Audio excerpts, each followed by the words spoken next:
The second time in 2021, the drivers of the NORC iRacing League are ready to hit the road for 25 laps around the majestic 4+ mile layout that is Road America. Last week at Martinsville, we saw reigning champion Zoltan Herczeg survive 4 green-white checkered attempts to grab his 3rd win of the season and move into a tie for 4th with Freddie De La Rosa on the all-time NORC win list. Now Herczeg will look to continue to try to close the gap on points leader Daniel Falkingham, who comes into the night the favorite, especially after dominating at Road Atlanta earlier in the season. Will Falkingham continue his reign atop the championship standings and go back-to-back on the road courses? Or will another driver crack the code to this staple of American motorsports and stand tall as the winner in virtual Elkhart Wake, Wisconsin tonight? This is round 16 of the 2021 NORC iRacing League Season 13, and it's coming at you live on Pit Stop TV. Good evening, everybody, and welcome, as we mentioned, to the virtual Road America. I'm Eric Brennan. Pleasure to be with you, as always. Emerson Arden pulling double duty yet again on our NORC broadcast. We'll hear from him momentarily, and, of course, he's handling our production duties as well. And let's also tip our cap to our buddy Trey Shuttlesworth, who's holding it down on social media, and he has hyped this one up for good reason. 25 laps are on a racetrack that is unique in its own right, a favorite of many, including one of yours, Emerson Arden. Welcome to the broadcast booth. Welcome to the virtual Road America, and welcome to what's probably going to be another thriller here on a road course with these NORC drivers.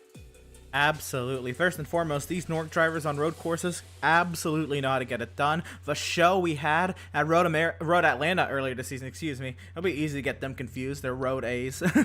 But Road Atlanta, that was a phenomenal show. Daniel Falkingham swept the field at that, but there was the halfway caution. It got very interesting. Falkingham got damage into that caution. We didn't know if he was still gonna have the pace to do it, but he did, and I mean, it was just at the right time as well. It was such an emotional win, and it was a great one for Daniel Falkingham. But tonight we're here, Road America, bit bigger. I love this track. Long straightaways, heavy braking zones. You have 3 distinct braking zones to try to make an overtake in. 3 different portions of the track as well. So if you don't get it done in one, you can regroup, find your way through turn 3, and you're in turn 5 with a braking zone. Then, you know, if you don't get it through 5, you have a whole section to reset yourself up for Canada Corner. I love this track. The flow, I think, is phenomenal, and a lot of people just have it circled on, you know, their American motorsport calendars anytime a series goes there. You hit the nail on the head, and this track offers up a lot of opportunity to pass. It also offers up a lot of opportunity to make mistakes. We mentioned it was just over 4 miles in length, and you can see the areas that Emerson just highlighted as far as potential passing zones. Turn 1 narrows up pretty quickly, but you can make a move there. As Emerson mentioned, by the time you get to turn number 3, the biggest running joke in racing is the fact that turn 2 is labeled the corner on this racetrack. That was something everybody was talking about leading up to the IndyCar and NASCAR event there. Turn 5, though, it looks like an incredible passing opportunity, but boy, you could have some major mistakes there, and if you don't get the job done there, you could get a chance to make a move back at turn 6 before coming to the right-hander at turn 7. The carousel is one of the most challenging corners on the racetrack where you can make up and lose a lot of time. You're tempted to get back in the gas a little bit sooner than maybe you should, and the car has a tendency to wash up wide, and if you botch the exit at turn 10, you've lost all your speed heading into the kink, which, as we've seen over the years, this came up in the IndyCar race about a month and a half ago. With the track aging, you used to be able to tempt yourself to run through there wide open. Now you really have to crack the throttle, especially in these heavy stock cars like the Xfinity models we're running tonight, in order to survive that sector of the racetrack where a high speed off would result in a high speed disaster. Through tail bottoms off to that passing zone that Emerson alluded to at Canada Corner turn 12, and then you wind your way down to turn 14 before what the one thing the track map is unable to highlight, that steep climb up the front straightaway, that rise in elevation that leads you up to the promised land, the start-finish line, and that's a lap around this 4-mile layout at Road America, which Emerson, and we were kind of joking around a little bit in our lead in here. You know this track like the palm of your hand. You highlighted some of the passing zones, but I look at places like the carousel, the kink, maybe some of the places where you're not going to try to get around a driver, but you could botch a lap here pretty easily at those sectors of the racetrack and more.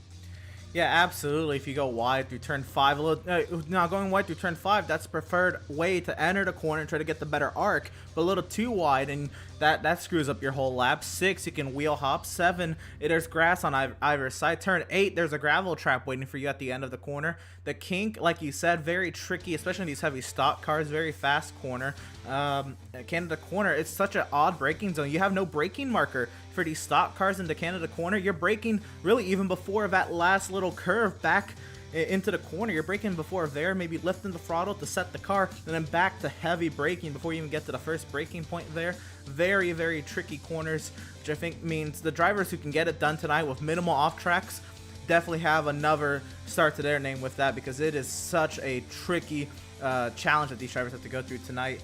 And I mean, we can look at it with the standings and which drivers may need to really keep it on the track. We'll take a look at the first 10 here, and then Falking with his 4 wins on the season has only an 11-point lead over Zoltan Herczeg after that dominating performance last week at Martinsville. Chad Oxendine right there with 70 points back, but he only has 9 over David Schutt. Watch for that to get spicy tonight. John Barry, 106 back of our point leader, holding steady in 5th. But for how much longer? Will Klein there, 1 point behind. Brett Pancari, he is 9 points behind John Barry. And Jared Darling there, he is 16 points behind John Barry. This can get really tight really fast, 5th through 8th. And then you have Zach Lindgren, 130 back of our point leader. He's 24 behind John Barry. And Aaron Smith is 150 back of point leader Daniel Falken. But Eric, those points got really tight on the bubble. Martinsville shook him up a little bit, but we go to another wild card, if you will, especially for this midfield. Anybody could finish anywhere. What are you seeing here on the second half? We're 3 races away from the playoffs kicking off, and we'll look at that schedule in just a moment. But as you mentioned, the fight for the bubble spot is getting intense. With this being a road course event, we could expect to see some different names up in the top 10 when the checkered flag flies after the 25 laps around here. But you look at right now, the guys hanging on for dear life like Spencer Owen, Sheldon Lockie. How about some of the names that are outside of the top 12? And remember, it doesn't matter if you visit victory lane or not. They're taking the top 12 in points, and they'll re-rack the field there for the playoff run. Sean Williams, Howie Briss, Tommy Gossett, a name that we've seen up towards the front, just needs a little bit of luck to go his way. Gossett is a driver who has shown flashes of brilliance. Remember, he was our pole sitter twice this season, albeit at Homestead in Iowa, a completely different animal than what we're going to see here tonight.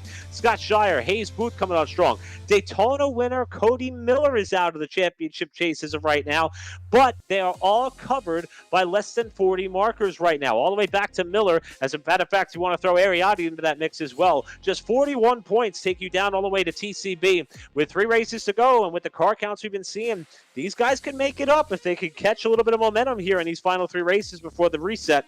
And that's what these guys who are 13th through 20th are going to have to do.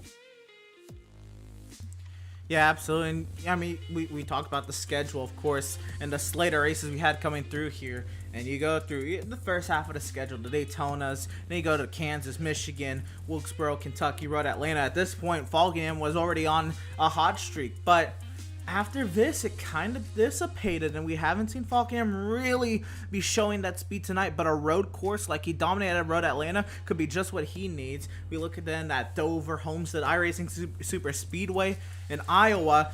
I mean, who knew what we were going to get there? I think we all got very wild and very different winners, if you will. It was very nice to see all that. I mean, Nashville and Auto Club, and then we had our little break before the Dega Duels. And the Dega Duels had Femi Ola go back-to-back. Femi Ola not running full-time, of course. But, I mean, it just, the insane schedule we've had so far. And then Zoltan dominated Martinsville, Eric. I mean, this run here, I mean, we haven't had anything really be the same yet. What about the rest of the schedule? A lot of our viewers who follow the NORC series religiously like we do would know that, Falkingham, despite not having the success as of late, you mentioned the trouble he had in the Talladega Duels, but after the strong finish last week in Martinsville, albeit not the win that he was looking for, he was very confident coming into here at Road America. He's also shown prowess on some of the intermediates, so Atlanta's going to follow this race tonight 1 week from tonight, and then we're on a Super Speedway, a track in which, Super Speedway racing, there's love-hate relationships there between some of these drivers in those events on the calendar. Legacy Daytona to set the playoff grid for our top 12 drivers in points before we kick things off at Indy. Another intermediate there on the slate, this time the first in the playoff batch at Texas. Then we're on to the Bristol Dirt. That's a wild card event in its own right there before we go to the very tough track at Darlington, Phoenix, Chicagoland, Vegas to round out the final 3 races of the season to see who will take home the season 13 championship. And once we hit that reset point, when we re-rack the top 12, I think it's going to feel like a fresh, clean slate for everybody. The question will be, can Falkingham continue to exert the level of dominance that he pretty much has been able to display since his win in the second stop of the season at the Kansas Speedway Oval? With that, though, we turn our attention to what the agenda is here tonight. As we mentioned, 25 lap scheduled distance. We can expect to see 2 pit stops. And credit to Emerson Arden for doing a little bit of homework here to try to see how the fuel fill is going to work out and how many stops we may, in fact, see here. And one of the most unique facets of tonight's coverage here from Road America, standing start. Emerson, I'll tell you what, I love the idea to kind of throw a little bit of a wrinkle into the mix here. The front straightaway at Road America is relatively narrow, but if you put everyone on that even keel to have to deal with something that's a little bit new here, I think that's going to be one of the most exciting moments of tonight's race. Absolutely. You're taking a big, heavy stock car that, I mean, even like NASCAR, the sporting body itself, decides that the best way to start these bad boys up for a race is by rolling them to the green, going from a standstill up to race pace, and you're going to be right with your competitors. Everybody's going to be, lined up equidistant to one another.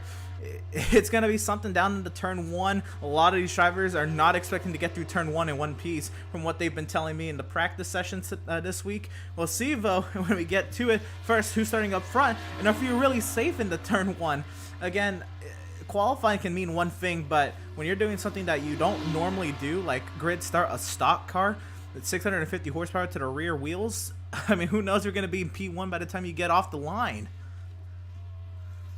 Yeah, it's an interesting element that we're going to keep an eye on here as far as how the race unfolds, and it could kind of put some guys in a unique position as they kick off that first lap of competition. And while we watch the point leader work his mastery and navigate his way around this racetrack, we got some exciting news here on the platform here at Pit Stop TV. We all know that Andrew Cardinale IV, former NORC competitor, as a matter of fact, he was surprised to go back and comb through the stats and acknowledge the fact that he's raced here on more than one occasion with NORC before.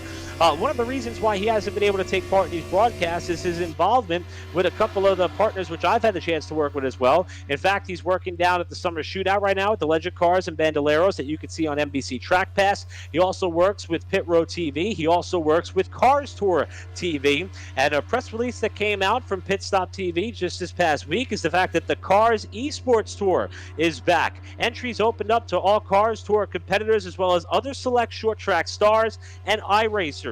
Cars Esports Tour races will be held on Wednesday night, so the day after we're with you here for NORC coverage, with practice opening up at 6 p.m. Eastern Time. To learn more, go to pitstoptv.com/Cars Esports Tour to learn more about how perhaps maybe you could be a part of the coverage, or you can check the schedule. There's an interesting slate of tracks that are going to be a part of it, and that relationship with the Cars Tour, with Cars Tour TV and Pit Stop TV continues to strengthen. And I know Andrew Cardinale IV and all of us here on the platform are extremely excited about it here, and we'll be looking forward to that upcoming on Wednesday nights. As for this qualifying session, you can see Daniel Falkingham picking up right where he left off from Road Atlanta. How about that lap time there? Nearly 3.5 tenths, as Jared Darling has a moment there coming off the corner. 3.5 tenths clear of the field over Aaron Smith II, who we knew would be a potential favorite here tonight, as we ride on board now with Hayes Booth, who was looking sporty in practice. But you can see, Emerson, that margin between some of the heavy hitters and some of the drivers who are trying to improve on their lap time, it's pretty big at this point in the session here. Some of these guys still trying to figure this place out. Absolutely, and it really depends. And I'm going to tell you this, and if you don't already know, if you try to qualify on these road courses and these stock cars, the outlap is everything. You don't want to use any tire on that outlap. You literally can save maybe half a second to maybe even a second, depending on how much tire you save on just your outlap alone for your timed lap. It truly is something. I noticed this when I did at Circuit of the Americas earlier in May, back in the iRacing season. The outlap really can dictate your pace, and there goes Hayes Booth off the track. That's going to be an invalid lap time, and Hayes Booth will reset to the pit lane. His qualifying session is effectively over. There's a TCB on your screen. And it comes out, I saw Zoltan Herczeg. He was tiptoeing around on his outlap, trying to save every bit of life in his tires. And we'll see here if the speed translates to the timed lap. Granted, I don't really know where he thinks he can put this 96 car, but we'll have to see. He's going to go wide, and that'll be an invalid lap.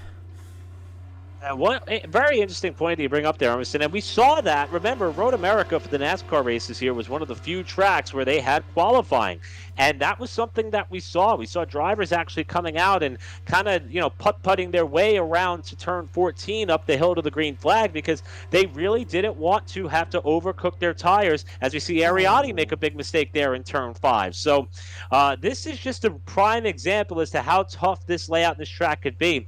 The struggle for Arriati, and you just saw it there, he didn't have enough time to reset, come back around, and take the green flag to kick off a lap. But Zoltan Herczeg, even with that invalid, we believe will be an invalid lap, is going to try to get back to the start-finish line here before this session runs out. Only 13 cars have taken time thus far. Understand we got about 20 to 21 who have signed in. And here's James Simmons, who is trying to put something together here. Love the car. Reminds me of the ride in which, as he locks up the right front, that Scott Pruitt used to run back in the Ganassi days in the mid-2000s, trying to maybe parlay the success of that road racing ace to his NORC career at Road America. But the time to beat continues to be set by that of your points leader, Daniel Falkingham. And the handicapping committee, when trying to set up the odds for this one tonight, they had Falkingham as a heavy favorite, but navigating 25 laps here with a 60% fuel fill, that's a tall order. We'll see if he can come up to that task here as we watch Tom Mercier overcook the kink. Yeah, I don't think Zoltan's going to have enough time to come around. This may be practice as Mercier goes off there. That's an invalid lap as well. At this point, these drivers, they're just out here practicing, getting as much practice as they can. Maybe you should come around, practice your grid start here if you haven't done that already with a minute left in the session. We will see. By the way, back to James Simmons. You mentioned Scott Pruitt, and absolutely Scott Pruitt, one of the notable drivers in the Juicy Fruit car. Another one I can think of is Juan Pablo Montoya, who won 2 stock car races on the road courses. So a couple of different drivers that I think of note. Makes it a perfect livery when you come to a road course like Road America.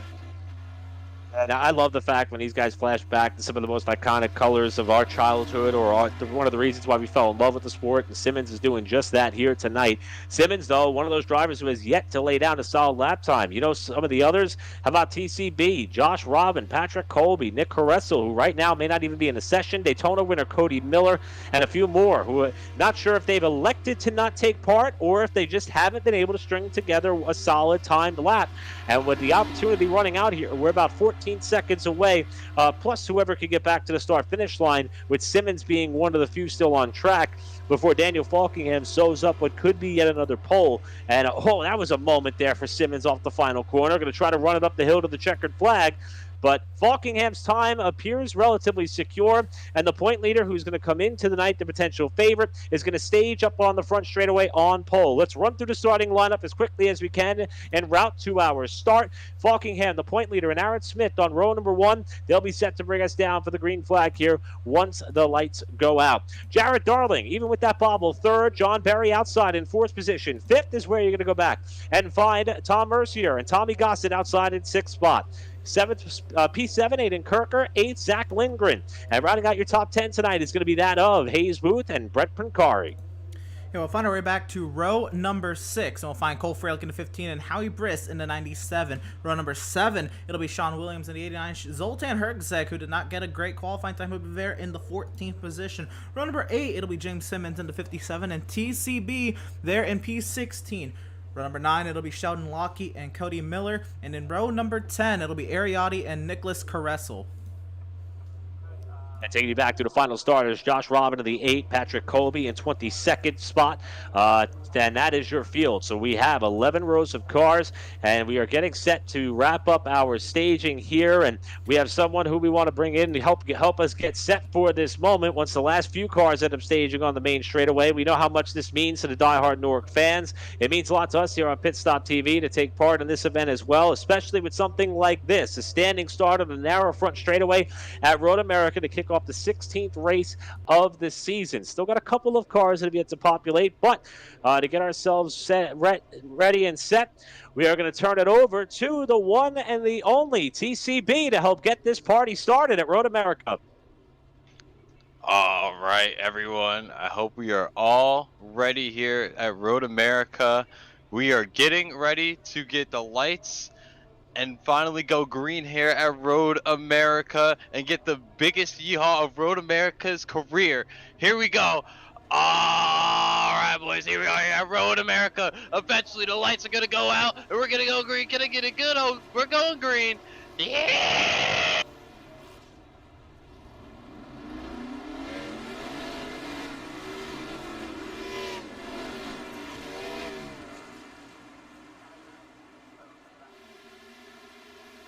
Oh, you got to love it. And you got to love the start that Daniel Falkingham has on pole. And here comes Aaron Smith to slot in the second. Looks like everybody was able to survive the opening lap. Will they survive, or I should say the launch off the main straightaway? Will they survive the opening few corners? As most of the field is single file. Got a battle here with Kirker stuck up to the outside.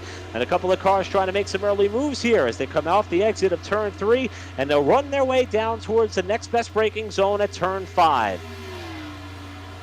Daniel Falkingham with the lead as we hit down into the first real prime passing opportunity of the race. And into the corner, here comes John Barry looking for second on Aaron Smith. You saw Aaron Smith take that wider arc into the corner, and that's going to give him the amazing exit up the hill. He's sizing up to 20 through turn 6. And now Jared Darling up into the podium positions right through and around the 74 of John Barry. A lot of these guys know that cautions may not be in large supply tonight, so this is going to be the best opportunity to make as many moves as you can. Darling now back up to third after Berry was unable to make the pass on Smith, who almost got into the back of the point leader through turn 5. Now they're going to come through the most tempting corner on the racetrack, the carousel, on board with Aaron Smith here, and you could just feel the temptation to try to get back to full song as early as possible to get a good drive off the corner before they set up for the high-speed kink, where you want to try to be in the gas for as long as you possibly can. They'll run down to Canada Corner where Smith is trying to mount a charge, not close enough here to challenge Falkingham for the lead, at least not just yet, but he'll try to close up under braking as they approach turn 12. I have to say, we'll watch it here through 12, and Falkingham already, that rear end is not really agreeing with him, but I want to say Aaron Smith, through the kink, that car was as smooth as butter. That was beautiful. In and out of the kink for Aaron Smith. I couldn't even notice that car bobbled. And Falkingham, he was trying to push a little bit. He got the rear end very sideways on the exit of the kink. Now back up the hill, it'll be Falkingham leading lap 1. But I think Aaron Smith is the one who's really calm right now. At least the car is very calm for Aaron Smith. And one thing that we want to point out, we penciled in, or I would say we sharpied in, Daniel Falkingham as the proverbial favorite for tonight's race. But let it be known that Aaron Smith is one of the best stock car road racers, or any form of car road racer on the platform. If he sees a particular league or series is running on a twisty track, even if it's in a modified or a truck, or in this case the Xfinity car, he finds a way to make time to jump in, and it often is running towards the front, with tonight being no different. As for our Martinsville winners, Zoltan Herczeg, look at him trying to find a way up towards the front of this four-car gaggle. Looking back here from Cole Freilic's rear bumper, that's Zach Lindgren next in line, and the blue car you see darting out of line on the brakes is Herczeg, and we got one charging in there late. That's Kirker, who nearly ran over the back of Lindgren. Not sure if he had help or if he dove in too hard. Another car is off behind him, and we got a couple of them going around. Several around in the gravel trap as Sean Williams, Sheldon Lockie, TCB went around, James Simmons, everybody having trouble in turn 5, and that is just speaking volumes to how difficult it is to get these cars slowed down for a downhill high-speed heavy braking zone. Patrick Colby facing the incorrect direction out of turn number 6 in that front end. It ain't pretty. Yeah, Colby facing the wrong way there in a precarious spot on the racetrack. And we talk about some of the drivers who are the outside of the top 12 playoff bubble having some trouble there. Williams, one of them. Scott Shire, another. That's just a couple of drivers who really need to string together a good run here tonight, and they found some problems in turn 5. This is a big look, a look from high atop the racetrack here on the run up to turn 5. You see Herczeg starting to close in there on Kirker, and I'm not sure if they're going to mistime the braking zone or if Kirker just got it a little bit too hot. And as you can see, Herczeg is well off of Kirker here. He just overcooked the corner, tried to keep off the back of Zach Lindgren. Behind them, though, here comes Simmons. He makes the same mistake, as does Wow, that's a big mistake there by Sheldon Lockie. He punted the backside of TCB, and Sean Williams was just trying to avoid. Yeah, absolutely. TCB went around there, and it was not of his own doing, as you saw the big chunk of the rear end there dented in there. So we'll go back and we'll get a whole view of this incident.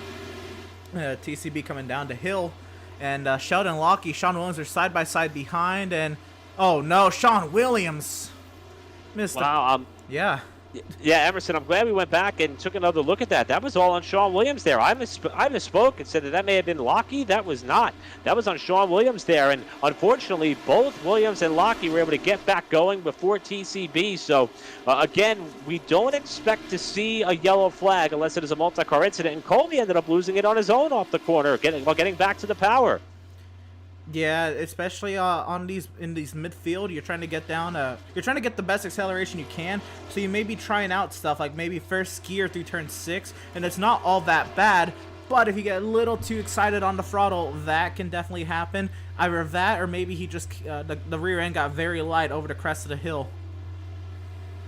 So we'll go back up to one driver who has not had a problem so far here tonight, and that is your points leader, Daniel Falkingham. And look at the gap they've been able to open up over the rest of the pack. His margin to Aaron Smith, who runs in second, 1.5 seconds behind the leader. Jared Darling, ever since moving up into third, has been able to retain that spot. However, they're 4.5 seconds off the leader, with John Berry, that is, not far behind. Tommy Gossett rounds out your top 5. Mercier and Herczeg 6th and 7th. Freilich, Lindgren, and Kirker, despite the slip under braking in turn 5, you're top 10. One of the things we talked about, Emerson, was pit strategy. We kind of assumed the pit window to be anywhere from about 10 to 12 laps, with this race being 25 laps. Some of these drivers may work this race backwards a little bit here. Granted, tires are going to matter a lot, but that would mean the pit window could open up here as Mercier and Freilich are going at it. We could see that pit window open up here in about 2 laps or so. Yeah, absolutely. You can work it backwards, or you can make it this race into even thirds. Once you make it through that initial lap, I think the likelihood of a multi-car accident bringing out a full course caution goes way, way down. So you can do that. You can work it backwards and, break this race in five lapping at the start, and then 2 10-lap segments to close it out. Or you could break it into thirds with pitting on lap 8 and 16, or 8 and 17, or 9 and 16. Or we can really see a lot of different strategies happen here. That's 3 right there, and then who knows if anybody's going to attempt to make it the one stop. It's very, very difficult, but if you don't have the pace, I think, to be outright just dominating the way that Falkingham and Smith are right now, and maybe you're a little bit there in the middle of the pack, and you don't have to really push to maintain your position, fuel saving now at a 4-mile course is insane, but if you can do it, it might be an option. Something we're definitely going to keep our eyes on here while some of these guys are doing everything possible to try to make their way further forward. One car that looks really good is the one that we have our eyes on right now, Cole Freilich. He was pretty ambitious coming into this race here tonight as well. Was looking forward to it, was that of Freilich, and he appears to be very steadily and methodically working his way forward. But as you can see, it has been no easy task. A little bit of counter steer as he got back to the power. And Emerson, I know that we often highlight on the super speedways and the intermediate tracks the differences in these cars that of a cup car as it would have it, with the smaller spoiler, the power that comes with these Xfinity Series cars. It also plays a role on the road courses. I know that oftentimes, though, the Cup Series will run that high horsepower, low downforce configuration, but these Xfinity cars and the way that the engine combination parlays with that of the downforce settings, they do drive differently. And I think one thing that we're seeing, whether it be our leader, whether it be a midfield driver, or even somebody who has struggled a little bit here, these cars are very susceptible to breaking free when you get back to the gas. We've seen Falkingham do it off the corner. We saw Patrick Colby do it and spin out. And we saw it just happen to Freilich. We were on board with him here. And is that a product of this racetrack and this car, the combination of the two? Or is that just as Freilich does it again and Mercier does it again? Is that just what these cars do on the road courses? Yeah, I mean, you have to think it's 650 horsepower to the rear wheels. And I know compared to the Cup car, that's 100 less horsepower if they're running 725 to 75 or 750 to the rear wheels. These cars, they really do. They rely on a little bit of downforce to keep them planted there in the rear end. And when you think about it, when you get to the ovals, you're never really going from 30 miles an hour, 35 miles an hour back up to top speed. When you get to these road courses and you think maybe like even the bus stop, it's relatively faster and you don't see it too much, but sometimes you'll see the bus stop at Watkins Glen where you're going 85 back up to speed through the carousel. I mean, it's just I think the difference in speed and the power you have to put down in order to make up that space. You see Freilich sideways again. Freilich loves his dirt track race, and I think this is fitting right into his wheelhouse. But it's just, I think, these slow speeds that these cars are coming up from, and of course you're trying to get the biggest advantage, so you try to get that throttle down as much as you can without looping it. It's an announcer's dream to have the drivers do something that we're just happening to reference and talk about in that moment. It's much better than the announcer's curse that I've been guilty of many a times on a NORC slate so far this season. But Cole Freilich providing an excellent example of how you have to nearly act as if there is an egg underneath the gas pedal coming off some of these corners, and everybody is kind of in that boat. And it also opens up the window of opportunity for someone like some of these drivers up here in the top 5, say that of a Tommy Gossett, who we're on board with, or the drivers up ahead of him in Berry, Darling, Smith, and even your leader Falkingham, to make a critical mistake. You kind of get yourself into a bit of a rhythm here, but even if you are nestled into that area of focus and you are kind of just logging laps and you've kind of gotten it to where it's secondhand nature as to how you approach some of these corners like the kink that they're coming through now, as the tires start to wear, the fuel load starts to burn off, your ability to get back to the gas may change a little bit as the run goes on, and it can catch you off guard and put you behind the 8 ball like what we saw Patrick Colby do earlier on. So, and just as we say that, there's a bit of a mistake by Darling, and Gossett slides it up off the corner. This fight for third is starting to intensify a little bit here. Why don't we add Zoltan Herczeg into the mix, as he's not that far behind either. We had a stopped car right there. That's Josh Robin, and another Cody Miller is stopped on the side of the track. We'll get a couple of replays here and see what exactly happened, but 2 cars on opposite ends of the racetrack come to a complete stop. I want to see if we can figure out what happened to the 28 of Cody Miller. It looks like he was stopped there for a minute. Miller, of course, the winner of the season opener. That car running very slowly there. Not sure if that could be a hardware failure or if something went amiss with Miller's car. One of the few Toyota Supras in the field, and as we mentioned, kicked off the season with that victory at Daytona, but whatever went wrong with that car evidently may be terminal as that car continues to sit there off the racing surface. Now we'll look up here to Josh Robbins, someone who has had flashes of brilliance, especially at the Super Speedway so far this season. Also was running very well at Martinsville last week. We see nobody currently around the USG Sheetrock number 8. He closes up here in turn 5. Oh, and Simmons. Oh, wow. Oh, there was a couple of cars there. Simmons, I believe that was Ariotti also. So a couple of cars having some problems. And TCB for the second time in turn 5. Oh, no. I think this is exactly what's happening here, what you just mentioned, and the difficulty of these cars. When the fuel loads get lighter, the rear end gets very light, and then you've gone now 24, 25 miles on these tires at very high rates of speed. You've been going from 180 down to 35 and vice versa. These rear tires are not liking it, and we'll see here Ariotti, he just loops it right around, right in the middle of the racetrack. TCB just he got on the gas a little too soon. He looped it around on exit. Wow, it's the difficulty of these cars. You saw it there on entry, the wheel hop for Ariotti, and there on exit, the throttle application for TCB. I can understand the mistake that TCB made there trying to get through that incident with Ariotti. And here's Josh Robin. Let's see what ended up happening to him. There was some pretty significant damage on that car when we saw the live shot of it. And that's an error there. And that's going way off the racetrack. Still hasn't made contact with the wall. There it is. Right underneath the Johnsonville-Speedville Bridge there that is synonymous with this racetrack prior to the entry to the carousel. Fortunately, he was able to get it back on the pavement here, but problems continuing to plague some of these drivers here as they are starting to struggle with the handle of their car the more laps they log. And trying to find it here, but Tommy Gossett also made a mistake and lost some positions here. So right here, he's still in 5th position. So it happens around here for Tommy Gossett. He's trying to find his way around John Barry, who has lost a little bit of that advantage or that margin he had with Jared Darling. We'll see here Gossett really pushing it, trying to get his way. First, stay ahead of Zoltan behind him, who's quickly coming his way through the field, but also try to see if we can catch John Barry there. And we work our way through the carousel. Looks like all is fine, but John Barry has also dropped down to running order as well. Actually, no, I believe they both made pit stops. I believe that might be what we end up seeing here. As of right now, everything remains status quo, and we're about 7 laps in. We talked about the possibility of perhaps some of these guys working this race backwards, so we would be in that window for a 2-stop strategy here if they could make it about 10 laps or so. So that would make sense if they elected to come down at this point, knowing that they're going to have to stop at least one more time, probably with about 9 or 10 to go per se. Here's Ariati. Let's see what happened to him here with Patrick Colby sliding the front tires up in front of him, and Adi's going to spin off 14, and that is hard contact with the tire wall.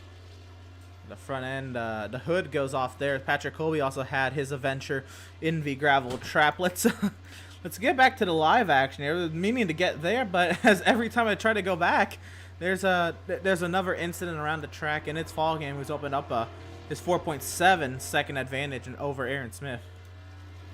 So the top 2 remain unchanged. In fact, top 3 remain unchanged, with Herczeg now moving up into 4th and Zach Lindgren your top 5. Due to the shuffle up and potential pit stops, we have not seen Cody Miller rejoin this race. He is still 3 laps down and in 21st position. However, Tommy Gossett and John Berry, we believe that they have stopped. Cole Freilich has also fallen down the running order. We believe he has stopped as well. But the fights for position continue on the racetrack, including with Howie Briss, who is up to 6th, and he is somebody who's on the outside looking in by 2 spots when it comes to the championship standings. Thus far, he is outperforming Sheldon Lockie, who is 11th, as well as Sean Williams, who is also down the running order. This is exactly what the doctor ordered for Howie Briss, but he is under fire from Aiden Kirker. Up the hill they come, with Kirker now going to have the preferred line, approaching the right-hander at turn 1. This, the fight for 6th.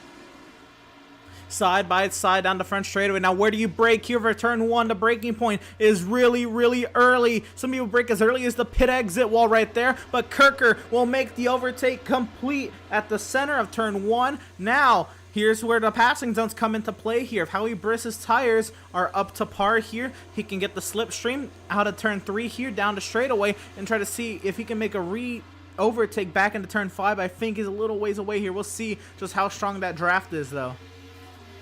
In that short bend that is dubbed turn 4 with the 5th corner up ahead, and this is where we've seen a lot of drivers make heavy braking mistakes. You also normally see a lot of wheel hop here, and there's a newcomer coming into this mix. How about Brett Pancari, one of the winners this season back at Auto Club Speedway? Admittedly not the best, or road course racing may not be his forte per se, as Sheldon Lockie has come down for service, but Pancari's having a good night, and this is the kind of night that some of these drivers need. He's 7th in points. We mentioned the win that he has, 8 top 10s this season. Just want to keep that positive momentum rolling as we head to Atlanta and Legacy Daytona and be in the mix once we start the playoff run to the championship. Pancari so far, as we're about a third of the way through this race, doing a great job so far here tonight. Patrick Colby, who's been around backwards once tonight, on the pit lane as well for what we expect to be his first stop of 2. The question now becomes, when does Falkingham and Smith elect to come down the pit lane? And Emerson, I know that these drivers have been doing this for quite some time, but you also don't want to make a mistake getting onto the pit lane. You don't want to speed, of course, while coming down for service, especially if you're someone like that of Falkingham, who has done everything right, and he is going to elect to stay out at least one more lap, and Aaron Smith may be shadowing Falkingham, albeit about 6 seconds in arrears of the leader, with Darling also electing to forego the pit entry lane. Herczeg is pushing hard, though. He's starting to close up on Darling up the hill. Yeah, absolutely. Zach Lindgren gets a little wide there in 14, and Lindgren's coming in. I was going to say here that if you're not one of those top 2, you may have to look at an undercut, a short pit there. And even though it's not going to be permanent by any means, you're going to have to do some heavy defending. You need to put your name in the hat at least to give yourself a chance. And making a short pit this early, like Zach Lindgren is doing here, I don't think it's going to win him the race, but it can maybe get him 1 or 2 spots, and maybe if Darling and Herczeg get to battling on their old tires and really slow each other down, and Lindgren get some clean, fast laps, and right off the bat, right after this pit stop, we could be talking about Zach Lindgren for the podium. Yeah, I'm with you. If I'm somebody like an Aaron Smith or a Jared Darling, I kind of want to switch things up here and maybe not do the exact same thing that Falkingham has done all night, because I'm not sure you're going to be able to edge him out here unless you get off kilt and off strategy. And tires seem to matter here a good bit. So why not come in a lap earlier? Why not try to force the issue or force his hand a little bit? Maybe see if you can start that rubber band effect and pole vault him, or at least make up some time on him at some point in this race. Zoltan Herzeg, though, fresh off the success at Martinsville, not only did he go out and lead the most laps and lead every lap under green, but as we mentioned in the intro, survived 4 green-white checkered finishes and had a bit of mixed feelings about coming to Road America. He knew that Falkingham would be strong, but he had confidence in his own road racing abilities, and it's showing with his steady climb up the running order, now all over the back bumper. Jared Darling for 3rd. Again, you just got to give yourself a chance. I mean, you're looking at it. We're here at Road America, and we have 2 races left in the regular season after today. One of those being a plate track. If you give yourself a chance, if you're Zoltan Herzeg, you could just come away out of a wacky and wild Legacy Daytona race as the point leader. You have to, give yourself the chance and be on damage control at these road courses where maybe Falkingham looks like the surefire favorite to drive away and win. You at least got to keep yourself into conversation here with a potential podium as he's working on the rear end here with Jared Darling. Or just keep your name in the mix in case something does happen. We've seen many a times before here, as it looks like these drivers are going to stay out another lap here. So, again, we do not envision any type of scenario that these drivers could make this on one stop. They would have to stretch it to lap 13 or 14 the latest, and I don't see that being a viable option for the field, considering the fuel settings that were put forth. But we are watching a great fight for 3rd, and here comes Herzeg. Going to look now here and get on the binders, approaching turn 3, and that pass is going to be made at a spot which is not the most conventional of passing zones, but Herzeg is going to get that pass made before the pit stop, and look at him already start to gap Darling. He has perfected the exit of the corner, and now we'll try to close up the gap to Aaron Smith, who is the yellow car on the brakes, just up ahead of these 2 as they come to 5. Yeah, absolutely. Turn 3, not that passing zone, but even then, I think it speaks volumes to the type of track, and these 9-degree corners, they may seem very boring, especially on a track map, but these drivers, especially if you're Zoltan right there, if you couldn't get it done in turn 1, maybe back up your entry to turn 1, so set yourself up for the amazing exit down to short shoe, where if you maybe have a little bit of a mistake there into turn 3, it's risky. And you only have grass to catch you, but there's no wall there, and you're not going to be in a race-ending scenario if you even shoot a little wide through turn 3. Now, we'll see here if he can hold on to this, and we already know how Zoltan is about saving tires on the Mount of Halves and the other intermediate ovals, but how about a road course? He's brought that tire-saving ability, and we'd expect it anyway, but he's brought it here to Road America, and I was talking to you earlier in the pre-race. Now, these drivers are going to experience tire fall off about 8, 9, 10 laps into the run. Look at what lap we're on. We're on lap 10, and Zoltan is just flying his way forward. Remember, he did that at Martinsville as well, even with all the late race restarts. He was one of the few who stayed out with about 80 laps to go and was still able to hold off the field. I mean, he is someone who has certainly caught all of our attention with his ability to save tires and remain in the mix. And we've got some movement now as far as front runners coming to the pit lane. Aaron Smith will run that car up the hill, and he will be one of the first of our top 3 to come down the pit lane here, while Herzeg forgoes the pit entry and Jared Darling follows. So Smith is trying to do something off tilt here to see if it will help him as far as chasing down Falkingham. And here is Tommy Gossett, one of the cars that has stopped already. He's up to 9th, and we expect to see that car continuing to climb its way up the running order here as a handful of cars still have yet to stop. Yeah, absolutely. And I cut the Tommy Gossett there because he is the highest driver in the running order who has pitted. So we're trying to see here, where does Aaron Smith come out in relation to Tommy Gossett? Gossett climbing up the hill, and he's going to be flying by at a full head of steam. He might get this 70 car down into turn 1. Down and away is Aaron Smith. Where does he come out in relation to Tommy Gossett? Here comes Gossett right by. It's going to be raced into turn 1. Remember, Aaron Smith was running 2nd, so what does the value of the undercut give you? Look at where Tommy Gossett is running. He was 5th at the time that he stopped for service, and that's the driver who was running second up in front of him. And Gossett still he's got heat in his tires already. Smith's going to have to build up some heat to get those tires up to temperature here as he's a few corners out of the pit lane. But that is the benefit of the undercut. That's what Aaron Smith is hoping he could do to Daniel Falkingham, who stayed on the racetrack at least one lap longer. We'll see if he elects to come down for service next time through as he rockets his way through the kink. And Falkingham will have his next opportunity to come down the pit lane in about, let's call it, 4 more corners. Well, here's the next thing, it really comes down to the pace you're setting. I don't want to be the Debbie Downer of it, but, I mean, we'll look at Tommy Gossett's last lap on significantly fresher tires than Daniel Falkingham, and Tommy Gossett maybe was affected by some traffic on his lap, but you're in a 2:17.4, while Daniel Falkingham last lap ran a 2:16.6. So Falkingham's still kind of outperforming those, at least Gossett and the rest of the company. Here comes Daniel Falkingham anyway into the pit lane, but he still ran very fast, and that's part of it, managing your equipment and being able to set that fast in lap so that maybe isn't even a topic of conversation when you're on pit exit. Yeah, it's a great point to bring up there, Emerson, as the leader is now in the pit lane for service, just about 1 lap shy of halfway, we'll call it, as he trickles his way across the start-finish line to kick off what is officially lap 12. Ariati was on the pit lane. You see Cody Miller, who remains out of contention, also down there. That car has not returned to competition since stopping on the racetrack. And Zoltan Herczeg. So your top 2 in the championship points, plus that of Jared Darling, plus that of Brett Pancari. So this appears to be the cutoff point. Boy, Pancari was hot getting into the pit lane there.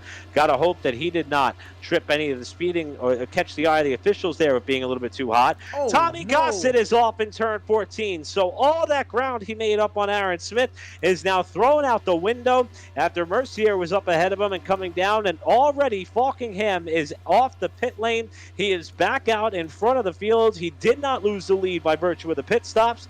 And Zoltan Herczeg will also come out, but he may not be able to hold off Tommy Gossett. This is the race to turn 1. Well, look at that. I don't know if maybe Jared was repairing some damage, but even with the off-track Tommy Gossett had, imagine if he didn't go off-track, by the way, he'd be right up ahead of Zoltan Herczeg and Jared Darling. But what he's done is he split those two up in their hot and heavy battle for the 3rd position. Zoltan now has a little bit of a buffer to Jared Darling. Yeah, for Tommy Gossett, it's going to be what could have been. If it wasn't for that mistake coming through turn 14 before he climbed the hill on the main straightaway, he may be in the 3rd position right now. But he obviously has the oldest tires of the group he is around in racing. So in theory, Zoltan Herczeg should pull away, and Jared Darling should offer up a challenge to Gossett, who may have to pit in a few laps from now. Here's a fight for position further back. Zach Lindgren getting overtaken by John Berry, who is already on the rear bumper cover of Hayes Booth, who's had a nice climb up through the field. This is 6th, 7th, and 8th respectively, and Berry's got a run. Going to try the outside approach here. Oh, wow, this is tight between Booth, Berry, and Lindgren side by side into turn 8. Don't outbrake yourself, Hayes. No, near contact off track. Goes the 11. I was just about to say, Hayes is on very old tires. He is very, very, I guess, vulnerable to a mistake on 12-lap old tires. And Hayes Booth will find himself off the track. But here's the thing. He hasn't pitted yet. I think Hayes Booth, if he comes around here, he'll be obviously getting to halfway here. He could play the one-stop strategy. This might be in play for Hayes Booth. If he doesn't go off again, no! Boy, that is not the spot of the racetrack where you want to have an off-track excursion. That was all 4 tires off of the grass at the high-speed kink there. My question is, if he is trying to play the one-stop strategy, you see where he's running and where he's at in the running order. That's 8th spot right now. So he must have saved so much fuel to try to make this work. I'm not sure that he would have the pace perhaps to overtake some of the front runners if he has to do this again in an effort to try to stay on the racetrack here, as he did not cycle his way up towards the front of the running order. But Booth comes back onto the main straightaway, and he is going to pit this time. Wow, I will tell you, no matter how this plays out, hats off to Booth for trying it. Remember, he is one of the competitors who is outside of that top 12 grouping. He's 17th in the standings. This is his one and only shot, perhaps, to try to get himself up towards that top 12 in these final 3 races, and he is trying to seize the opportunity by going off strategy. Well, another driver who has done it is Cole Fralick, has started the 13th lap and has not stopped for service yet. Nobody else in this field at least is attempting to go this long on their fuel tank except for Hayes Booth that lap prior, and now Cole Fralick. This is some phenomenal work Cole Fralick is putting in. Now, I don't know if it's because he was off the pace, but his last lap was a 2:21.1. Like, that is nearly 9 seconds off of the pole time. And Fralick, he's out here, though. I don't know if he can make this work. I don't know where he's going to end up, and I don't know if it's going to be worth it. But a valiant effort if Cole Fralick's able to pull off and make it around to pit lane, I'd assume, this time.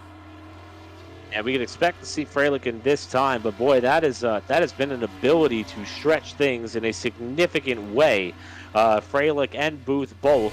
The question is, will the delta time that it takes Daniel Falkingham with a 7-second lead over Aaron Smith, the time that it would take for him to come down the pit lane for service and get back out? Haven't quite figured out what that delta time is, but would that be enough, and would these drivers be close enough to try to challenge for the victory? Or maybe they're just eyeing an opportunity at a top 5 finish or a podium here. We'll see, especially if they have to save as aggressively as they have been just to get to this point, with Fralick still a half lap away from the potential opportunity to come down for a stop. Yeah, absolutely. I don't know if anybody other than maybe Aaron Smith has their sights set on Daniel Falkingham. This is he absolutely classing the field right now. But I do believe, especially if you're in that playoff bubble, you need to try something different. If you don't have the pace to lock yourself a top 5 or a top 10, try something different. If it's just not working out your way, or if you had an off track or something that's put you back in the field, might as well try it, right? We'll see Cole Fralick off of turn 14 here. Does he turn that wheel right and go up the hill? He does not. I don't know then if maybe timing the scoring just hasn't shown him make a pit stop yet. Actually, it says he's on 7 lap old tires, so I guess he already made his pit stop. But still, this is something for Cole Fralick into the top 10 and trying to size his way forward to Howie Briss, who's on fresher tires than him. Perhaps the only one who will try to stretch it to the end would be that of Hayes Booth, and that's still a pretty tall task for the driver who finds himself about 1 minute and 20 seconds behind the leader in Falkingham right now. You're watching round 16 of the 2021 NORC iRacing season 13, as we got a battle starting to brew here for 4th place. Tommy Gossett, hang on there, buddy. Just as we were about to hit the reset on this race, he almost gave us a highlight moment there, and he got that 0-0 sideways. It's going to cost him some ground to Jared Darling, who's having a great night. Daniel Falkingham has led since the drop of the green. He set pole just as he did at Road Atlanta, the one and only road course race that took place prior to tonight, and he continues to parade the field. These races here on Pit Stop TV are presented by a number of premier partners, and this is an opportunity for us to thank them. Our broadcast tonight is brought to you by our friends at Tucson Sound Art. Your picture, your music. Use the promo code PitStopTV at checkout to save 10% off your wall-mounted sound art device today. We're also brought to you by Race Pace. You can pick up the pace with Race Pace, a community-driven setup driver shop and driver development program. We're also brought to you by Permanent Makeup in Maine, because you deserve the best care that money can buy. We're also brought to you by Whiplash Media, the official graphic and camera provider of Pit Stop TV. And of course, lastly, we are brought to you by our friends at BAM Racing Videos, by a race fan for the racing community. As Falkingham hits the line here with about 11 laps to go, we're also starting to hit that threshold of what may be the final stops of the race. We expect Falkingham to stay out for at least, we'll call it, 5 to 7 more laps potentially. But Aaron Smith has fallen back almost 10 seconds behind the leader. Herczeg, your podium. And I think Tommy Gossett may be the first who is going to be forced to hit the pit lane for his final stop. And right on cue, here he comes. And this will be Gossett's final attempt on the pit lane here for service to the checkered flag. Well, if you imagine the short pit that he did to get right behind Jared Darling on his pit in lap, Tommy Gossett might have a shot. I don't know about Daniel Falkingham, but he might have a shot at something on the podium there. Jared right now running in 4th, and he's only... Actually, it looks like he lost a little bit of time to Zoltan there. But still, Tommy Gossett may have something to say about a podium. that strategy of that undercut appeared to pay off in a big way in that first stint for Gossett. The question is here, how far back will he fall in the running order, while Herczeg continues to hold down the third spot for the time being, 7 seconds behind that of Aaron Smith. Now, Jared Darling is having an amazing night. Totally gave him the announcer jinx as Gossett has finished up his service, and he is heading back to the racetrack. But Darling was having an amazing run at Martinsville last week. We brought him into the broadcast booth on one of the many late race cautions. And right away and right on cue, he got taken out in the turn number 1 off the restart. And I have not felt better about it since. I'll tell you, I felt terrible to give him that much of a jinx there. But since, he's been chopping at the bit to get back behind the wheel of this number 1 car. And he's putting in a great showing here on a night on a track in which could be feast or famine for some drivers in terms of road racing. But for Jared Darling, who is 8th in the championship standing, still looking to find victory lane for the first time. He, too, is putting himself in a great position come the reset and the run for the playoffs here in about 2.5 races from now, with Atlanta and Legacy Daytona all that remains after we close out the final 10 laps here from Road America. Yeah, absolutely. And Jared, not only did you have your moment last week when you interviewed him at Martinsville, but I don't think I did any favors for him at Talladega when I had mentioned at the top of the broadcast, and he had mentioned it to me anyway, that he was going to win in one of the 2 Dega duels, and he was in prime position to do it in that first Dega duel, but just could not get it done, and then the second Dega duel was such a blur. I don't really recall where he was in regards to that, but here comes Jared Darling up the hill into the pit lane, and he's had 2 pretty rough weeks, and it might have been both of that at our mercy, so hoping that tonight will be a little bit more in his favor, and especially at this point now, he's in a more of a control his own destiny kind of state right now. That he was practicing all this week. He'd been putting sessions up and putting them in the group for drivers to come in and practice. And I joined up today just to see what the conversation was like today, and he was not confident at all heading into this week about Road America. If we recall talking to him about how he felt about Road America, but that has since changed with the practice he's put in this week, and I'm not gonna finish that thought, but he is down and away. It looks like maybe just a splash and go for Jared. I believe these drivers had one extra set of tires in the pit, so I'm not sure if everybody elected to take him the first time through. But interesting item of note here, though, about Jared Darling is that he stopped way later on the first wave and then elected to come down relatively early here. I'm wondering if that was in response to Gossett's early stop. So Darling has already made his efforts here for service. He is back out on the racetrack. We'll see where Gossett blends up. I believe Darling may have taken less fuel there as well compared to that of Gossett, who is still a good ways behind Darling. In fact, not even on the same straightaway as they come up to turn 5. Yeah, Jared was only in the pit box for 6 seconds, so that's definitely not a tire stop. Tire stop is at least 7 for one side, and that fuel definitely is... you think a splash is 3 seconds, so he definitely took more than a splash as well. I think maybe he just filled up the tank to make sure he can make it to the end. You see some dust cleaner. Maybe he just came in and topped off, because if you top off here, you can most likely make it to the end on fuel. We have about 11 laps to go, coming around to 10 laps to go this time by. Or actually, we are on 9 laps to go. I can do the math. 9 laps to go as Falkenham crosses the line, and there's TCB leaving the pit lane. Now, the unfortunate element here for Hayes Booth, who we believe was going to be the one and only driver to try to make it on one stop, is Baker, who's gone for a couple of slides tonight, as evident by the damage to the back bumper, now goes a lap down. In terms of talking about Hayes Booth and his ability, the problem is there are drivers who have stopped for the final time, like Jared Darling, like Tommy Gossett, who are still ahead of Booth in the running orders. So although Hayes is having a good run here tonight in 13th, and he may be able to stay there or get 1 or 2 more spots if a couple of drivers not that far ahead of him have to stop. But we'll see if there is, in fact, an opportunity for Booth to pick up some more ground here. But I do not think this is going to be a podium or potential race-winning venture, judging by the amount of fuel that we're seeing some of these drivers put in. I also want to shout out Trey Shuttlesworth, who brought up an interesting point here, and that is the strategy involving that of Jared Darling. And it may have something to do with only that one additional set of tires, as Hayes Booth almost threw it away in the kink there again. One set of tires is all that was available, as Zach Lindgren and Moore are on the pit lane now. So with that in mind, it may have been an attempt to try to get a similar life out of each set of tires, as Ariati has a big off. Oh no, we're going to get a replay here, and and see what happens. For Hayes Booth, that might just be his line to the kink at this point. I think he's given up trying to stay on the pavement there. I think he just said it's faster to run wide if we can keep the wheels straight. I guess why not? But here's what happened to Ariotti.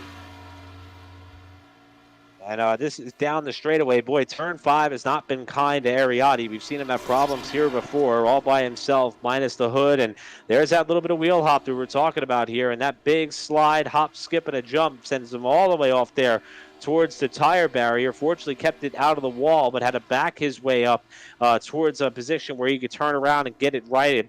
Adi had a great run going at Martinsville last week, charged up into the top 10, and then not quite sure what happened to put him out of the race, but he definitely caught our attention in the broadcast booth. And tonight, unfortunately, we thought was going to be a continuation of some of that pace and some of that speed, but a couple of mistakes in turn 5 has caught him off guard and has put him behind the 8 ball tonight with less than 9, now 8 laps to go. Yeah, Falkham just really running away with this at this point. Now, Zach Lindgren, he has made his final pit stop. He is 1 second behind Tommy Gossett. Now, this is the battle here, and it comes down to, who has the freshest tires at what point. Tommy Gossett has already been through his service, and Zach Lindgren right behind. This could also just be who has the better outright pace. Aiden Kirker has retired from the session along with James Simmons so far, and Ariotti has gone around again. Well, but it's not your night. It's not your night. And for Ariotti, things just continue to unravel, and he's going to spin it out again. Boy, I'll tell you, ooh, look out. That's Jared Darlin, one of the front runners trying to come back by here. That would have been a close call, but, man, I will tell you, I have not had much time on the sim in quite a couple of years, as a matter of fact, but I was not a good road course racer. My night would have been pretty much the highlight reel that we have designed for Ariotti so far here this evening as he goes wide coming off Canada corner.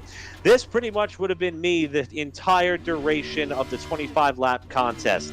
Hats off to Ariotti for fighting his way through it. We talked about drivers who are trying to get up towards the top 12. Ariotti 19th in the championship standings. This night is not going to help his efforts with only 2 races to go, but it's been a struggle for him, and it continues. Yeah, it's a difficult track, and then you add into the fact that these drivers only had 1 set of tires, and, I mean, you were able to do the official races that iRacing puts on, 15 laps on a set of tires, but it was a tough, grueling 15 laps, especially towards the end. Like I said, if you're pushing the whole time, and if you're up there in that top 5 and you're trying to hold on to that spot, you're really experiencing tire fall off 7, 8 laps into the run. You really have to adjust your braking points about 9, 10 laps into the run. By lap 12, your tires are dead, and you're just hanging on for dear life. And Ariotti, add in the incidents and the locking up and the spins for the 23 car. His tires are absolutely shot. He may not have another set. He's just trying to limp it home. It's going to be a fight all the way to the very end for Adi. Now, this is an opportunity that I thought maybe Falkingham would take to try to come down the pit lane and top off the fuel cell to get it to the end, because he's trapped now behind Sean Williams and Sheldon Lockie, who are just battling for position up in front of him. These are 2 cars that have been involved in some trouble today as Lockie runs a little bit wide. Williams going to look down low here, or perhaps give Falkingham an avenue to get by or trap him up to the top side of the racetrack. This is a tough road to hoe for the leader. First time he's faced any form of adversity today, and that's trying to weave his way through this traffic here with less than 7 laps to go. Yeah, lap traffic, it's always interesting here because there is a lot of passing zones here, but you always seem to catch lap traffic at an inconvenient time, like right after a passing zone. It gets really, really difficult. He was very lucky in to catch lap traffic through turns 1, 3, and 5, which are 3 90-degree corners that make it easier to make an overtake like so.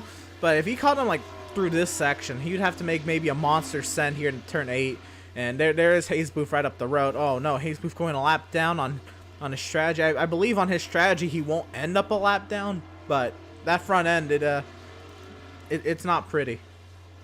I believe the highest running driver who has stopped already as Booth must have had a significant off at one point in this race. We saw him flirting with disaster on a number of occasions, but we believe that the highest running driver that has stopped already would be that of this man, and Aaron Smith, who is now running in third with Herczeg up a little bit. So the question now becomes, when does Falkingham elect to pit? And how much time will it cost him? And I would assume that, being that he is pitting so late, you don't have to take a full load of fuel. He could dial it back a little bit. They're not going to put on a set of tires, so he may spend the least amount of time on the pit lane, or at least close to it, for this late splash and go. Yeah, absolutely. We saw Darling take only 6 seconds of fuel, and that was probably him coming in when he had to top off to make it to the end. At this point, following him, looking at maybe a 4 or 5 second actual time stopped in the pit box. We won't find out this lap either, as he'll come up the hill and take 6 laps to go, which, I mean, 6 laps to go. Normally, that's not that many laps left, but at Road America, that's still 24 miles. Yeah, 24 miles. We're talking about over 12 minutes at least if the race stays under green flag conditions. And the conversation by race officials was that cautions would only be thrown if there was, in fact, a large multi-car accident, as Hayes Booth goes off-roading behind these drivers yet again. Going to lose a couple of spots here to Lockie and Williams and rejoin the fight. But these drivers pretty much knew coming into this one that the yellow flag was less than likely to come to their aid throughout the duration of this event.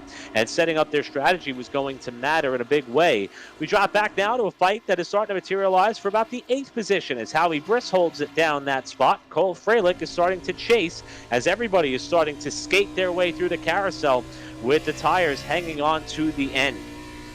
It is a tough corner on fresh tires, or when you have the tires up to temp. You still debate, do you take it in second gear, do you take it in third gear? If you're in second gear, there's a lot of revs that are going through the rear tires, and it can easily get very, very difficult to hold on to your car. If you're in third gear, then you're in low RPMs, and it really comes down to how you have the car set up. If you have the car set up just a little bit wrong on the entry to the carousel, it's oh so tough. Now factor in, you're still having to debate on what gear you should be into the carousel. Now factor in the 10, 15, at this point, potentially lap-old tires. And you're really talking a very difficult situation scenario for these drivers. And you saw right there, Howie Brish just kind of opened it up from the carousel to the kink in Canada and turn 14. Let's see if Freya can close it back down through these through this opening sector of corners. You have to love the fact that even though we're down to about 6 laps to go in this race, going to be coming up on 5 to go, Falkingham has stunk up the show. No surprise, though. A lot of us anticipated that with how good he is on road courses, and his level of confidence in his post-race interview at Martinsville kind of hinted at this being the potential case. 20 seconds the advantage over Zoltan Herczeg, who still has to stop. We're not sure where Aaron Smith is going to cycle through, but nevertheless, there's still some pretty good battles going on throughout the pack as we see Hayes Booth going off yet again. But we saw that fight between Howie Briss and Cole Freilich. TCB with yet another loop. And that may be yet another one that happened at turn 5. Indeed it was. And we talked about Ariati struggling tonight. However, TCB, turn 5 has been his bugaboo in a big way.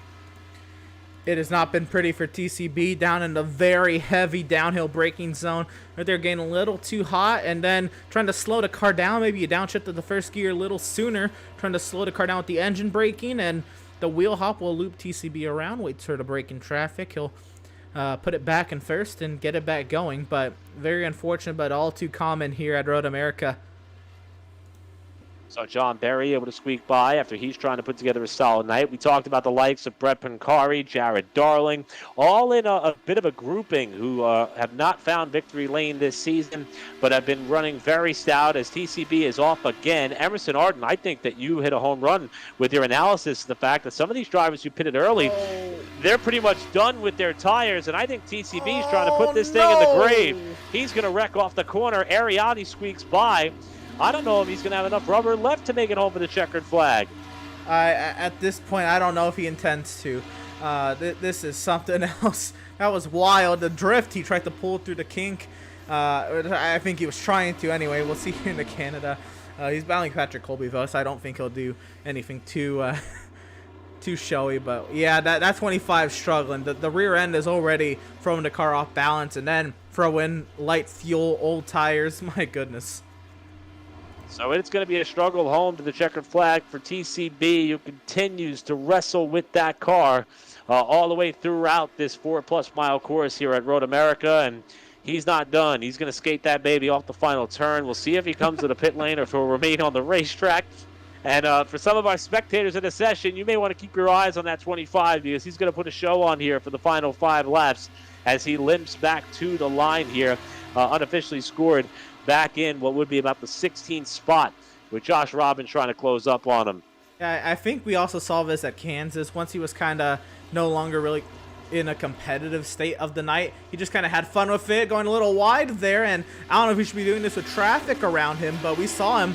He was just letting it hang out at Kansas when he was just kind of a couple laps down. At this point, TCB, he's just putting on a show. He's drifting every corner at this point, I'd say on purpose, and it looks like he's just having fun. Repancari, the last car on the lead lap, running at 11th, able to squeak by. That means that Daniel Falkingham is going to be closing up on the backside of TCB here in the not-too-distant future. Sheldon Lockey still going at it here with Sean Williams. These drivers are both a lap down, but this is a race for position. It would be for 12th, as Williams is able to get up there and around Lockey. These two pretty much been tied together throughout the duration of this race. In the Turn 1 incident back in Turn 5 that also collected TCB, these two were involved, and now Jared Darling has an off here from 4th place. Where is Tommy Gossett? And Tommy Gossett had his fair share of offs as well, but that could have been very detrimental to Jared Darling's, I guess, top 5 run right now. We'll see if he holds on to that top 5 and if he has any relation to Zoltan Herczeg when this is all said and done, but I believe he had about a 12-second deficit to Zoltan even before he pitted. So we'll see what happens here, but again, we're still waiting on Falkingham and Zoltan to pit if they need to at this point. I don't know what the game plan is here. A lot of these guys really struggling for rear grip. It seems as though everybody is burnt off the back tires here at this point of the race, and they may be hanging on for dear life just to make it home for the checkers. With Herczeg not only 20 seconds behind that, as we got Baker around yet again. That was in front of your leaders. Falkingham is going to arrive on the scene here momentarily. But Herczeg is 21 seconds back on the leader and 30 seconds ahead of Aaron Smith. So the question is going to be, will that delta swing, if he does in fact have to stop, be greater than or less than that 30-second margin for him to try to hold on to the second step on the podium? Falkingham with an opportunity perhaps to come down the pit lane here. We'll see if he takes that opportunity, as he will set up for 3 laps to go. And the run up the hill, Yep. Here he comes. This is going to be the final stop of the night for your points leader and race leader. And Falkingham really attacking the pit entry point here for what should be a splash and go. I find that crazy. He has this 21-second advantage, and we don't know where it's all going to second out with Aaron Smith and Zoltan Herczeg, but the fact that he still attacked the pit entry and gave himself the opportunity to get himself a 40-second hold with this kind of an advantage is wild to me, but it shows just how much confidence he has in his own ability to make it into that pit entry. So Falkingham is going to stop in that number 1 pit stall by virtue of the pole that he won earlier. Herczeg also coming down at this point for service. There's going to be no opportunity to go off strategy or try to do anything, especially with the fact that most of these drivers already put on their final set of tires for this race. Aaron Smith comes off the final corner. Your leader, Daniel Falkingham, already in turn 1. Smith, though, may have a chance to get back to second. Herczeg apparently took a good bit of fuel here. This is going to be the run now down to turn number 1 for the runner-up spot. Smith with a full head of steam. He's going to get by Herczeg for second in the first corner. He will, but Jared Darling is off in a gravel trap and big damage for the 1. We'll get a replay and see what happened. Actually, I don't know if there's too much damage, but that is a lot of lost time for Jared Darling. Darling was running 4th. He just dropped to 7th. Was the driver the 1 who was in the top 5 pretty much all night long, and that appears to be the same spot on the racetrack that bit him 1 lap earlier. This is Darling now coming up to the run towards what looks to be that of Canada Corner. This is through Kettle Bottoms right now. And there's the braking points you see on the left side, just a little bit too hot there getting in, and she did not want to turn. Bang into the wall. It's so difficult. Like we've mentioned time and time again, the old tires. Oh no, he's trying to get it in gear. He's trying to jam it in gear. It stalled on him. He's trying to get it in gear. He finally got it in the first gear, but not before Gossett, Lindgren, and Barry would all drive on by to put him in 7th. But that would just add fuel to the already raging fire there in the 1 camp to miss the corner. Not be too bad. But once it popped out of gear and he had to try so hard to get it in gear, now the tires are shot and overheated, and he's just struggling to get back onto the racetrack. This is a great day gone a little sour here for Jared. And unfortunately for Darling, the agenda is going to have to be to just stop the bleeding. Try to keep this thing on the pavement here for the final 2.5 laps. He's going to have to negotiate this 4-mile layout and just try to salvage what could be a top 10 finish and keep it on the lead lap. We mentioned the potential strategy swing from the likes of Hayes Booth. He remains 1 lap down. Since pitting, we did see drivers like Sean Williams as well as Sheldon Lockie get back on the lead lap, but we're also starting to see this battle for second materialize here in what's going to be a 2-lap run to the checkers. Falkingham has come to the line, 2 to go on him. 20 seconds behind him is Aaron Smith trying to fend off Martinsville winner and reigning champion Zoltan Herczeg for the runner-up spot as they come up the hill. 2 laps to go. This is where Zoltan is going to shine as Zoltan crosses the line there. The gap will update. 0.3 of a second in closing. Look at him attack the braking zone into turn 1. I was in practice with Aaron Smith earlier, and Aaron Smith was absolutely phenomenal at that turn 1 braking zone, and Zoltan closed up on him. You saw Aaron Smith there dip the right side tires off into the curbing, clipped the grass, kicked up a little bit of dirt there, and Herczeg was unwavered. He gets a little bit sideways getting back to the power. They're going to try to set up a potential move here as they approach turn 5. That's Hayes Booth off in the distance. He's a lap down, no factor. This is all going on 20 seconds ahead of Tommy Gossett, who is 4th, and Zach Lindgren, who is 5th. Big bobble there by Smith under braking. Here comes Herczeg down low, and Herczeg's going to take the spot away on corner exit. Zoltan Herczeg the second with 1.5 laps to go. Does Aaron Smith have any chance to cut back here? He's gonna have to really follow Zoltan. He's gotta stay with him through all of his dirty air and all of these low speed corners as he works his way through 7, now down his way to turn number 8, and where there's a gravel trap meeting. If you go a little too deep through here, through turn 8, looks like everybody will make it through in one piece. But it looks like Zoltan's going to be driving away and potentially stealing that second place finish that we all thought Aaron Smith would hold on to. Gone with about 1.5 laps to go. So Herczeg is going to try to put himself in a position here to wrap up second place on the night. Meanwhile, Daniel Falkingham, your leader, out in front and navigating himself to what could be his 5th win of the season, while Darlin tries to fend off Howie Briss in what will be a last lap charge and run for the battle for 7th. Meanwhile, Falkingham comes through this set of corners here.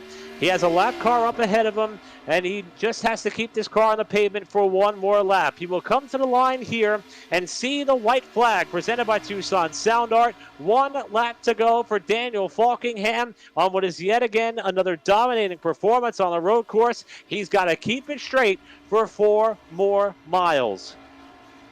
Yeah, absolutely. It's been a phenomenal job from Daniel Falkingham today in this 100-plus mile affair around the Wisconsin countryside here in Elkhart Lake, and he's really taking these boys to school.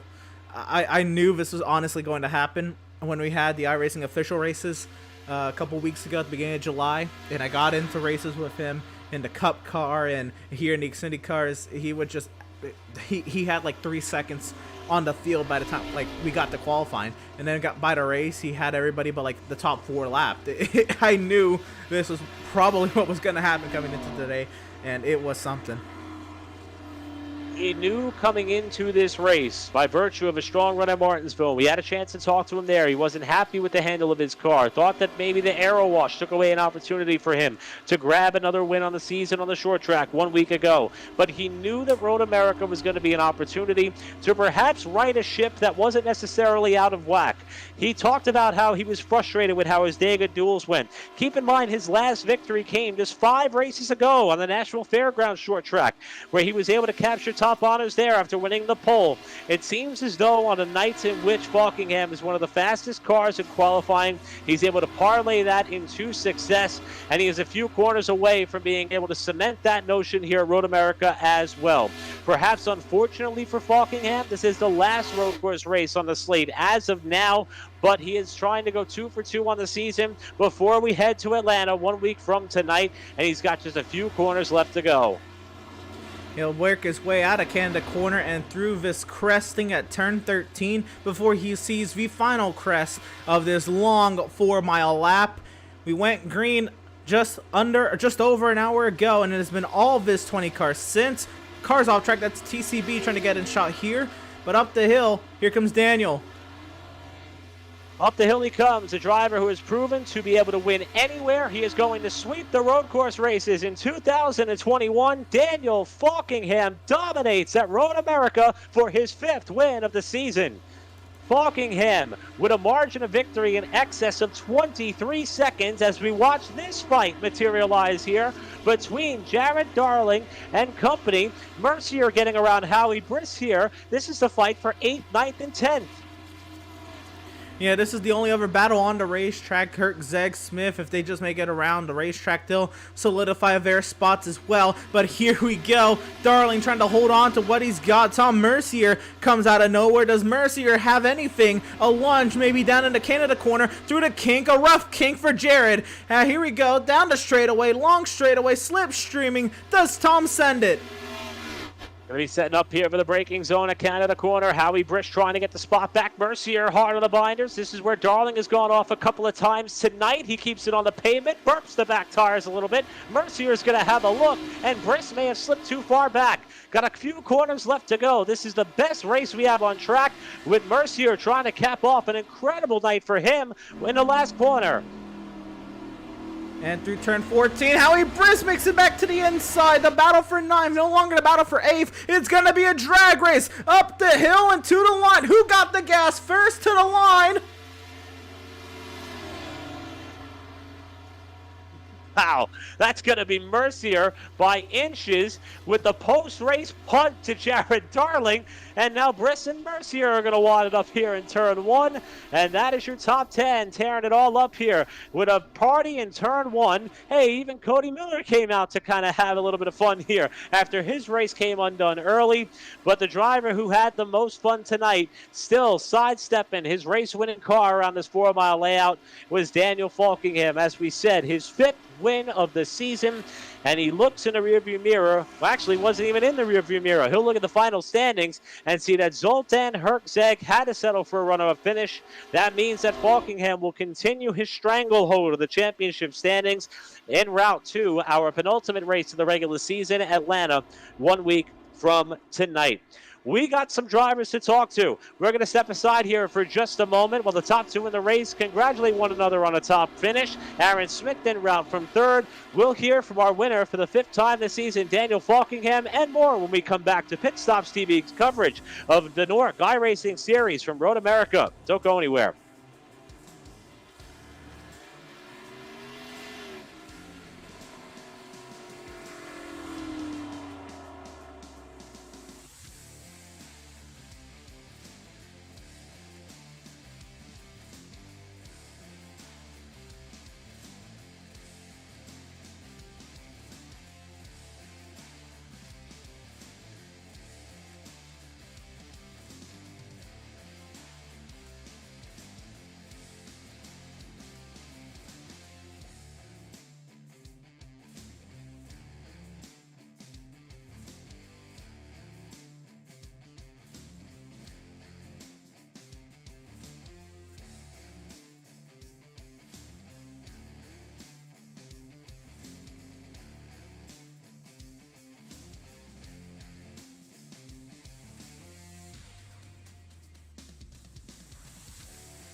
You found yourself trying to hide your joy because you're unhappy with your teeth? Your smile is the first feature noticed in an interview, on a date, or in family photos. We want you to be able to shine bright as your best self, and our teeth whitening system is the perfect step toward restoring your confidence.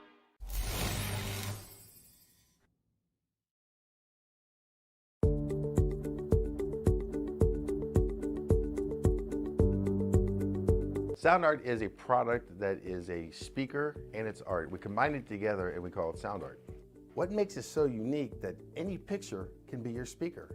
Sound art gives you the high quality sound without the ugly speaker. This isn't a picture with a speaker, the picture is the speaker. Just imagine your wedding picture uploaded onto a canvas, and now it's speaking 10,000 tunes. I mean, it's a very cool concept. What we like so much about it that you can take anything that means something very special to you, upload it on the canvas, have it hanging up in your room, your balcony, wherever you want to put it, and now it's a speaker. I mean, how cool is that? It's something that we have that and no one has. No one has this product. It's just a great gift to give anybody. It's just a neat concept. Around here we say, art never sounded so good.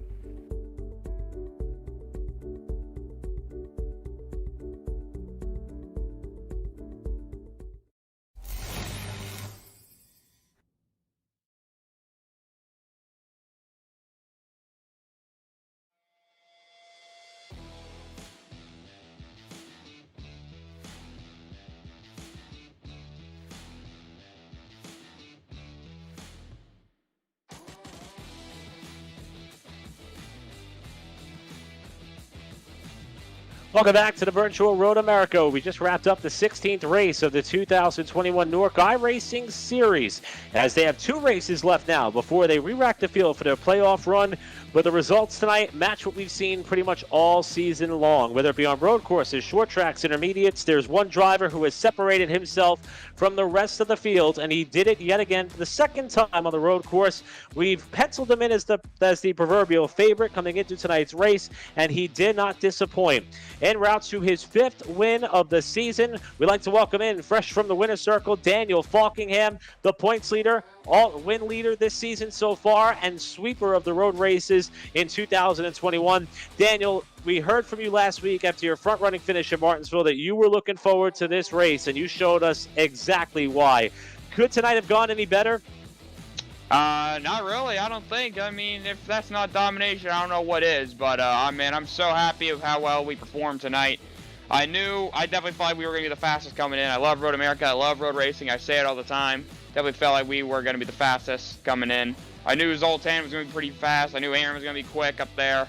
Yeah, it was just so surreal right now. I know Zoltan came from the back, so that was impressive, but even when we were on equal stuff, we were still pulling away from him and whatnot. So definitely felt like we showed him what's up tonight, and we're just getting into chase mode. That's all it is right now. But yeah, I'm so happy. Really couldn't have gone any better. Pole, I did a whole Grand Slam, I'm pretty sure, so it can't get any better. Now, understanding the racetrack is one thing, but planning out the race strategy on a 4-mile track with 60% fuel fill, 1 extra set of tires in the pits, when did you zone in on what your race strategy was going to be? Did you have an agenda going into this event, knowing we probably weren't going to see any cautions, or did you kind of play it as you went, as your pace kind of dictated how much fuel you were burning? When did you put it all together on how you were going to play out pitting tonight? Yeah, I had a pretty good idea of how my strategy was going to be when I realized we were only going to have 1 set of tires. And I'm really glad we didn't have that stupid yellow flag tonight, because honestly, I think the yellow flag is pointless and whatnot. So pretty much it all came out of strategy when you wanted to take your tires, because we only had 1 set of tires and stuff. Pretty much, it was just pretty much simple to take tires early on, and since we were only going to be running like 3 or 4 laps at the end with the way the fuel played out and whatnot, there was just no sense to take tires. So I mean, figure just take them early, and then run them as fast as you can, and then stay fuel at the end, and then that's it. Pretty much what we did at Road Atlantic, except backwards, like where we took fuel beginning because we had the halfway break. I mean, strategy is all over the place, it seems like, on these road courses this year, but I'm just glad we could actually let the race play out instead of having like a stupid yellow and whatnot. So I'm really glad we could let it play out. We did have a different element to this race, the standing start at the beginning of it. That was something that everybody had to kind of adapt to relatively quickly. What did you think of your launch down in turn 1? Looked like you cleared the field and never looked back from pretty much that point forward. Did you enjoy that element of this race here, or would you have preferred the more conventional rolling start for something like this? Not gonna lie, I like the standing start because with the way we were gridded, I was already full car length ahead of Aaron. So once I just had to get through the launch sequence, and then I was cleared to turn 1, and I could pretty much control how everyone got into turn 1 stuff. So not gonna lie, I was a fan of that standing start. I know we did it like a year or so back in Monza when we raced Cup cars there, and I pretty much knew what to do on the standing start. Pretty much I only had one little issue of wheel spin, which I could have prevented a bit better. But other than that, it was pretty much control. Once we could get through the standing start sequence and whatnot, it was just eyes forward from there, and we were just able to control it just from that point. We can add whole shot to your list of accomplishments tonight on what was a dominating performance for you. 2 races left to go before the reset. Atlanta next week. You are highly confident at Martinsville coming to this race. You've proven to be really fast. Your wins include short tracks, road courses, and the intermediates as well. We got Atlanta next week. What's your level of confidence going there? Well, I'll say 1 week from tonight. Yeah, it should be a pretty good race. Atlanta was one of those tracks that got the multi-groove grip strips added on the service. We're going to be running the bottom. We're going to be ripping the fence. It's pretty much going to be similar to what we saw at Kansas earlier in the year, except I think it might be more top dominant. It depends on what weather we have next week. I feel like if it's really, really hot, then we can get every lane working. But if it's really cold, then I think it's going to be one-lane racetrack around the top, just because the top is so even with the bottom. You're just going to be ripping the top the whole race. So really hoping we can get some decent weather, nice hot weather next week, so hopefully we can give us more options. But if it's a cold race, I'm afraid it's only going to be one-lane racing. So but other than that, Atlanta, I'm really looking forward to it. And I'm just looking forward to these next 2 races, and then we'll get ourselves in a chase mode. But yeah, definitely going to be enjoying these next 2 weeks. But Atlanta should be a good one. I haven't really seen a racetrack that is a weakness for you on this NORC slate. Before we let you go, buddy, want to give you one opportunity to shout out all those who make this possible for you, bud. Yeah, I've just got to thank First Rate Bay, Lobster 207, my personal sponsors, for all their support. Got to thank John Barry for running the league. Got to thank you guys for running the broadcast. I don't say it enough, but you guys kill it every single week with these broadcasts. I hope you guys keep up the good work as we go into the chase and whatnot. So definitely going to go back and watch this race, sure. So thank you guys for all you do. Got to thank everyone who comes out and races each and every week and makes these races a blast, a good time. Got to go, let's see, got to thank all the fans who come out and watch us each and every week. I know they enjoy the show we put on. They enjoy all the radioactives, which I think is going to be a pretty good radioactive coming out whenever it does in the next few days. So look forward to that. And yeah, that's it. Just thank you everyone.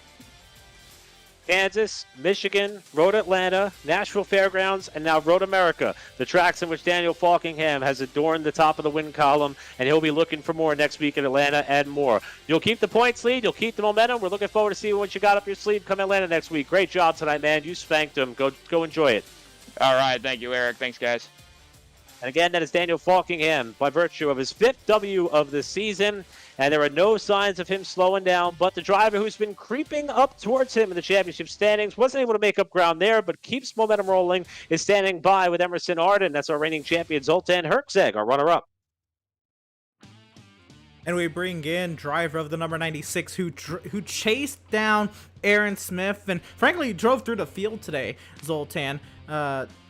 What a job you did today. You started 14th and you finished 2nd. Describe the run through the field from the grid start to the checkered. Yeah, it was definitely tough. The standing start was pretty awesome. I kept the traction down and got a couple spots just on that, which was pretty cool. I was hoping that it would almost be like Road Atlanta, where we'd have a caution halfway, because I'm usually pretty bad in the first stint of like road course races, and then I kind of get into a rhythm and able to kind of keep it on the track. But yeah, it was tough. I wanted to qualify, so I was rolling around the track trying to keep the tires on it, and then I overshot one of the corners and ruined that lap. And I was really hoping to be able to kind of stay up towards the front and kind of see what Falkingham was doing, because I knew I was a little bit off. He definitely had the pace, and I was just hoping to kind of learn a little bit to be up by him, but never really got that chance. But it's really cool to be able to drive all the way up to 2nd. That was a lot of fun. Absolutely. We know, of course, that you're a driver to always look forward to, especially when we get long green flag runs at the ovals. But today here at Road America, when it's all about keeping the rear tires cool and keeping them a little happy, how was the challenge of wrestling a 650 horsepower, 3,400 pound stock car around Road America and keeping the rear tires on it? Yeah, you definitely have to pretend there's an eggshell between your foot and the gas pedals. Just be nice and smooth, and those curbs really screw you up. If you touch those curbs, it's just you just got to say goodbye to your rear tires. And so if you keep it off the curbs, you can keep some good pace to it. And wasn't able to really do that too much. I was just trying to gain too much and wasn't really realistic to be able to gain it. Well, speaking of gains, you came into today 11 points behind point leader Daniel Falkenham, and to be quite honest, once he got through turn 1 on the initial start, he was gone. So you did everything you could do to be on damage control today. How do you feel about your chances, maybe the point lead after the next 2 races, or just your chance? Well, yeah, how do you feel about your point scenario heading into Atlanta and Daytona? I definitely feel good being second right now. Just to be able to make the chase and still have that shot at the championship, because in the end, that's really all that matters in this season. And hopefully be able to have a nice solid 2 races, just kind of gain some momentum before the chase, and I don't know, maybe try to steal the championship away from Daniel. He's had the lead since the beginning, so it's definitely gonna be tough. He's been on point every race. Absolutely. Like I said earlier, a driver to always look forward to when it comes to long green flag runs and tire saving. Next week, we're at Atlanta. Again, the older version of Atlanta, where the tires are everything on that very aged surface. How do you feel about your chances? I'm hoping that it's nice and slick. Atlanta's a lot of fun when it's nice and hot and slick. You really got to drive the car, and I was able to run one of the official races, whatever it was, maybe last week or 2 weeks ago. I don't even remember. And the high side really came in, which was fun, but it almost became like old Kansas, where you kind of were stuck to the high side, and you really got to root the guy out of your way just to get by him. So it's going to be tough to be able to make passes. So qualifying is going to be key for that race, definitely. Absolutely. Well, Zoltan, again, the drive from 14th to 2nd at a very tricky road course like Road America doesn't keep you from losing points today to Daniel Faulkner, who just absolutely drove away and stole the show. But very, very good damage control and keeping yourself in that conversation for the point lead and having yourself a great run as we head to 2 races before the playoffs. Zoltan, congratulations on the 2nd place finish. Who do you got to shout out? Who do you got to thank for it? I gotta thank you guys for doing these broadcasts. You guys do an amazing job, and gotta thank everybody watching. Thanks John Barry for putting on the league, and just thanks to everybody racing. That was some fun, clean racing and respectable racing, which was awesome and cool to be in. Fair enough. Once again, congratulations on your 2nd place finish tonight, Zoltan, and best luck to you next week at Atlanta. Thanks, bud. Appreciate it. That is our 2nd place finisher, driver of the number 96, Zoltan Hertzeg. Again, from 14th to 2nd, a phenomenal job, even topping one of the faster drivers today, Aaron Smith, and that 3rd place finisher staying by with Eric Brennan. What a great season it's been for a driver who's trying to put himself in a position as a potential underdog. 10th in the championship points, picking up what would be his 3rd top 5 of the season. Aaron Smith, the 2nd. And Aaron, we all know that road racing is something that you love and you're good at it. Doesn't matter what type of car. I've seen you on the Roval Series that just kicked off a few nights ago. We've seen you run well in a modified on a road course. And here tonight in this Xfinity car, you picked up where all the expectations were left off after how strong you've been every time we see you on a twisty. Tonight, though, 3rd place run. Are you happy, or are you hoping that we would have came out of here with a little bit more success? Yeah, I was certainly hoping I'd finish on the a little bit higher up on the podium there, maybe in 2nd. But fortunately, I just didn't have the staying power to really keep up with them in the long run. So glad I could finish 3rd, but there's a little bit left to be desired there. Seemed to be running 2nd all night long. You were able to overtake Hertzeg when he stopped for the final time with just a handful of laps to go.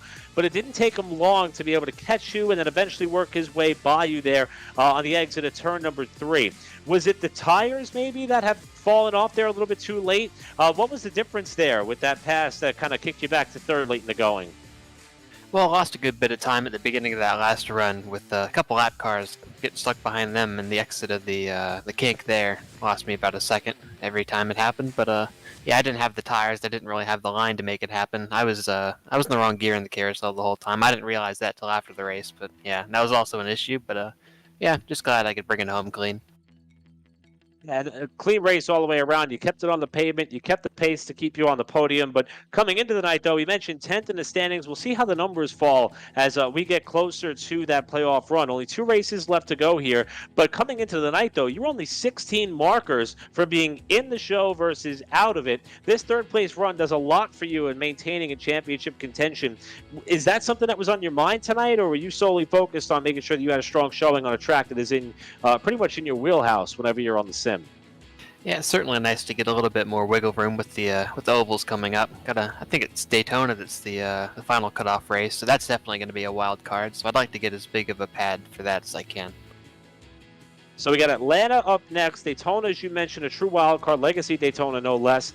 What are your thoughts? I know that we want to celebrate the podium run here tonight, but being that you are within the ballpark of that cutoff line, is your level of confidence pretty high heading into these final 2 races before we hit the reset button, or you still got to sweat some things out here in these final 2 races? Well, the main objective here in the next 2 races is just to survive. I think if I do that, I should be able to make it in there without any troubles. Well, I know the season kicked off really strong for you at Daytona. You ran great there. You've obviously proven yourself on all disciplines of tracks, and I hope that the momentum stays with you and you're able to retain yourself a championship battling position, because I expect this car to be up towards the front once we get down to those tracks that make up that championship run. Aaron, I know you got a full plate of racing, but I feel like every time I'm looking at iRacing results, you're in there and up there. Who do you have to thank for your success here tonight? And what does your schedule look like? I mean, are you as busy as it looks with all your involvement and all your leagues and whatnot? I don't know. I try to get a league in every night just to get my name out there and have some fun. But yeah, I'd like to thank the folks at the Satellite Racing team for their support, and y'all for broadcasting, everyone at NORC for putting the show on, and everyone for watching. Looking forward to whatever race I'm on next. Well, we knew you were going to be strong here tonight, and you went out there and proved it for sure. Third place run tonight, as you mentioned, your 3rd top 5 of the season. Still looking to find victory lane for the first time on the NORC side, but I know that you've had so much success in all your leagues and all your involvement so far, and we expect that to come over to the NORC side here with 2 races to go before we hit that reset button. Aaron Smith, great run tonight, buddy. Looking forward to talking to you more times before the season comes to a close. All right, thank you. And again, that is Aaron Smith, who rounds out our podium tonight at Road America. And boy, dominance for Daniel Falkingham, a strong run for Zoltan Herczeg, and Aaron Smith doing everything he needed to do in order to keep himself in playoff contention with 2 races to go after tonight. Emerson, what a night, man. I mean, everyone had some pretty interesting runs. There was a lot of stories to be told, but nobody had the night that Falkingham had. You actually pulled up a very interesting stat. We talk about his dominance on the road courses. I'll tell you what, nobody did what he did this season. Yeah, nobody led a lap on a road course besides Daniel Falkingham this season. That's mind-blowing to me. Even with the caution at Road Atlanta and the pit strategy, nobody was close enough to stay out and take a lap from Daniel Falkingham. He led 65 laps on the road courses this season, all 40 at Road Atlanta, all 25 here tonight. And, I mean, he's led many more this season in general. But on 100% on laps led at the road courses, I mean, what more can be said about that? Now, of course, if this is the last road course on the season, the skill set for as far as championship contention no longer needed. You reset and you get to the more traditional tracks, but there's a dirt track coming up. We saw how sideways these cars are getting. Maybe Falkingham might have something to say about Bristol Dirt. We'll have to see then. But again, a phenomenal race tonight. Great battles all around. For a Road America race, I think this just kind of checked all the boxes for me. It had everything from great strategy calls, several different strategy calls, amazing battles up and down the running order. Unfortunately, also the off tracks and the wheel hops. That's just kind of part of it when you have big, heavy stock cars going from 180 to 40. It was a crazy, fun show tonight. I agree 100%, and we had a chance to hear from our top 3 finishers. Let's see how the rest of the field fared after 25 laps and 2 pit stops for just about all competitors. Falkingham, Herczeg, Smith, your podium. Tommy Gossett was the best of the rest, able to work his way up into 4th, and John Berry, your top 5. Cole Freilich already expressed in our Pit Stop TV group chat that he's ecstatic about how his night unfolded. We saw the pace that he had very early in the night, able to come home in 6th. Jared Darling, after having a couple of off-track incidents late in the going, fell to 7th, while Tom Mercier edged out Howie Briss at the line in that run up the hill for 8th, with Briss settling for 9th and Brett Pancari. We talked about just trying to get through this race that he knows is not one of his strong suits, en route to trying to go into the playoffs with some momentum. He ends up in the top 10 here tonight, this Pancari. Yeah, what a run to the line between 8th and 9th. A great run for Pancari as well. But to the second page here, the last of the lead lap cars, Sean Williams and Sheldon Lockie. Man, they were they were connected like at the hip tonight. Those two were battling all night long. It'll be Williams over Lockie when the dust is all settled. Zach Lindgren was up in the top 5. He'll end up in the 13th position. It'll be interesting to see what exactly happened to him. Hayes Booth comes home in the 14th position. Patrick Colby in 15th, Ariade 16th, TCB 17th, and the trend here is a lot of these drivers had trouble today. Josh Robin as well, 18th. Aiden Kirker 19th, Cody Miller in the 20th position. I'm still not exactly sure why he came to a complete stop just out of turn 13. I'll try to investigate that a little bit more as well. And then the back end of the field with James Simmons and Nicholas Caressel did not turn a lap today. So technically only 21 starters today, and James Simmons, the unfortunate last place finisher today. With that Juicy Fruit scheme, I was so excited to see it run more laps today. Unfortunately, that was just not the case. Unfortunate night for Simmons. Unfortunate that Caressel could not make it to the start. Fortunate for us that we have so many incredible partners who allow us to put on not only these broadcasts, but other broadcasts that we have slated for the week ahead.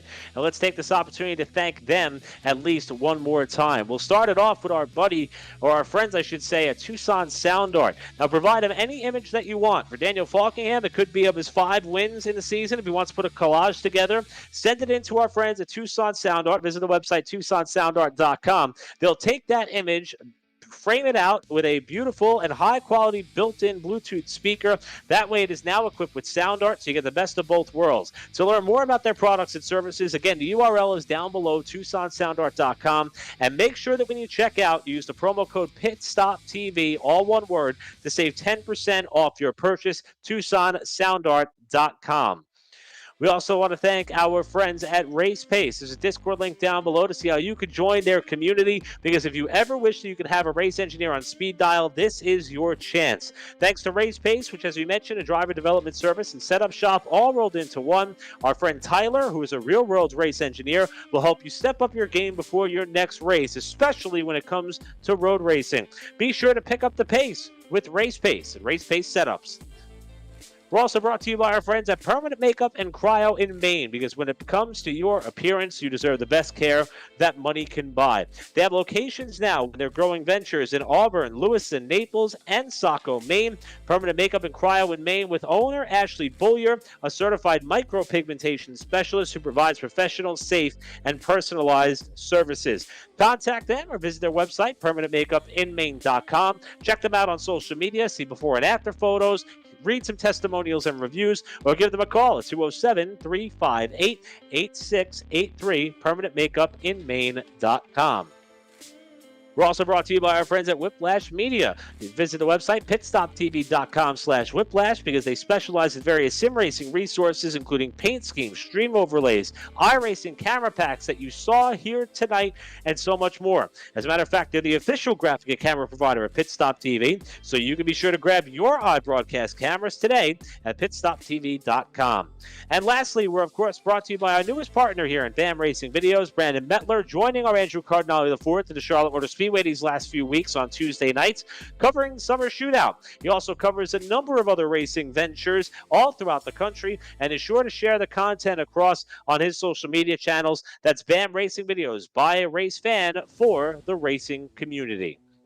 And as we mentioned, we have a full slate of races on the Pit Stop TV network over the next few weeks, over the next week, I should say, including a doubleheader tomorrow night. We got IORL on the Chicago street courses. We welcome them back to the platform. And then Emerson Art and the Outlaw Sim Series has been off to a hot start, and they're going to be down in Homestead, Miami for their race tomorrow night as well. Yeah, absolutely. It's great. It's great to have the IORL IndyCars back on the channel, and with their addition to their schedule at the Chicago Street Course, that should be a blast. Haven't really I haven't seen a race at Chicago Street Course yet, other than, of course, the Pro Invitational. So that'll be very interesting to see what happens there. But for the Outlaw Sim Series, it has been something. We have the Wild Daytona race, craziness. I mean, absolute craziness at Rockingham. We had so many different drivers that got up there at the front, and then all of a sudden, last season's champion from almost out of nowhere comes and steals the show. I can only imagine it'll be very similar with these open setup trucks at the Homestead Miami Speedway. A great mile-and-a-half venue. Should be a blast there. But Eric, Thursday, I think we're both excited for this North American Racing League. That's going to be the debut race for this GT3 class. It's going to be kicking things off at Hockenheim Ring. It's going to be the first race on the platform here. We'll be covering them on Thursdays throughout the distant future, the not too distant future, I should say. And it's been a while since we had some GT cars on the platform, so happy to have that style of sports car racing back. And that's going to be Thursday night at 9:15 p.m. Eastern, only on Pit Stop TV. Now, as far as how all of you could catch the action, we have a number of ways. Trey Shuttlesworth did so much work for us here tonight on social media. I just actually pulled up my Instagram feed, and he already had the shots of Daniel Falkingham coming to his 5th win of the season. Here's the way that you could stay in touch with Pit Stop TV on social media: Facebook.com/PitStopTV/ Instagram.com/Pit_Stop_TV/ Twitter.com/PitStopTV_/ and YouTube.com/C/PitStopTV1. We'll throw a little slash there at the end as well to make sure that you can watch us on there. As I mentioned, that is my go-to opportunity for everything that is happening on the platform. And we continue to add to our slate. We mentioned this at the beginning of the broadcast. We talk about how Andrew Cardinale IV is typically tied up on Tuesdays at Summer Shootout. Well, he also travels with the Cars Tour and all the work that is happening on Cars Tour TV to follow that late model series. Well, the Cars Esports Tour is back. Entries open to all Cars Tour competitors, and they may open it up to other short track stars and iRacers. Cars Esports Tour races are going to be held on Wednesday night, practice kicking off at 6 p.m. Eastern.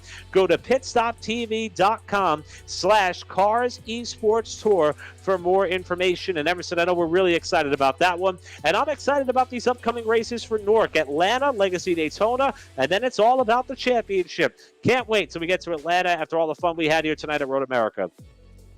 Yeah, absolutely. Again, Atlanta, it's going to be, I guess, a little bittersweet to see the old configuration ran, because we're starting to see it for potentially the final times in some of these leagues and series, even though the Atlanta Motor Speedway in its current state will live on in iRacing, probably as a legacy track. But for it to be actually ran still as its current version of its 24-year-old asphalt, it's going to be something I'm so excited to see. These, very, very difficult to drive NASCAR Series cars tango with the, again, very abrasive, very tricky track surface at Atlanta. It's going to be a great show. We're going to see another display of sideways cars, I say, next Tuesday night. And we know that the NORC cast of characters are going to put on an incredible show. We cannot wait to get there. Again, we'll be in action with a doubleheader tomorrow here on the platform: IRL Outlaw Sim Series, NARL GT3 Thursday. And then, of course, back here next Tuesday night for more NORC racing from the Atlanta Motor Speedway. Do not miss it. We had an incredible team here tonight. Emerson Arden, as always, crushed it, not only with the commentary, but with the production work as well. Trey Shuttlesworth, go check out all the work that he put in tonight promoting this race and this series. And until next time, I can't wait to be back behind the mic for more NORC racing coverage. I'm Eric Brennan. I want to wish you all farewell, and we will see you next time on Pit Stop TV. Good night, everybody.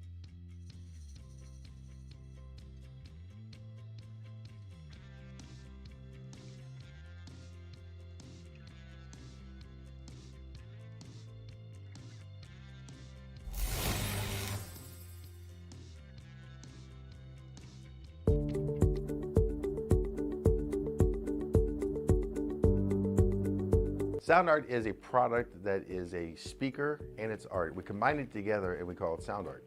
What makes it so unique that any picture can be your speaker? Sound art gives you the high quality sound without the ugly speaker. This isn't a picture with a speaker, the picture is the speaker. Just imagine your wedding picture uploaded onto a canvas, and now it's speaking 10,000 tunes. I mean, it's a very cool concept. What we like so much about it that you can take anything that means something very special to you, upload it on the canvas, have it hanging up in your room, your balcony, wherever you want to put it, and now it's a speaker. I mean, how cool is that? It's something that we have that and no one has. No one has this product. It's just a great gift to give anybody. It's just a neat concept. Around here we say, art never sounded so good.